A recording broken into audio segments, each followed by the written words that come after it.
না বলছি বৌদি, ভিডিও চক্করে কতবার বিয়ে করলে তোমরা? মানে ভাই সোশ্যাল মিডিয়াতে আসার পরে এদের খালি আমি বিয়েই দেখে যাচ্ছি, কিন্তু বুঝতে পারলাম না যে বিয়ের জীবনে কতবার করে। মানুষের বিয়ে একবার হয়, দুবার হয়, কিন্তু বিশ্বাস করে এরা 14 বার করে যাচ্ছে। কিন্তু দুজন দুজনের সাথেই করছে, কেউ কিন্তু অন্য কারোর সাথে করছে না। আরে বলছি ভাই, সোশ্যাল মিডিয়াতে বিয়ে করার চোদন আছে, কারণ এটা বিয়ের ভিডিও আপলোড করে বিয়ের টাকা উঠায় নিচ্ছে। সবার প্রথম কথা বলি ভাই, বিয়ে নাকি বলে মা বাবারা দেখতে হয় না, কিন্তু এই যে টিয়া বৌদি যে বিয়েটা করছে, বিশেষ করে টিয়ার শাশুড়ি মা সামনে বসে ক্যামেরাতে দেখছে যে আমার মেয়ে আর ছেলে বিয়ে হচ্ছে।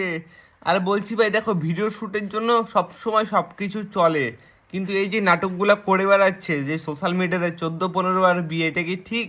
বিয়ে মানুষের জীবনে একবারই হয়, তারপরে না হয় ভিডিও শুটের জন্য আরেকবার হতে পারে, কিন্তু এরা শালা জীবনে 14-15 বার করে বিয়ে করতেছে, ব্যাপারটা কিছু বুঝতেছি না। কি ভাই ঠিক বললাম তো? কমেন্ট করে জানাও, সাবস্ক্রাইব করে পাশে রাখো, নতুন ভিডিও আসছে, ভিডিওটা প্রচুর পরিমাণে শেয়ার করে দাও।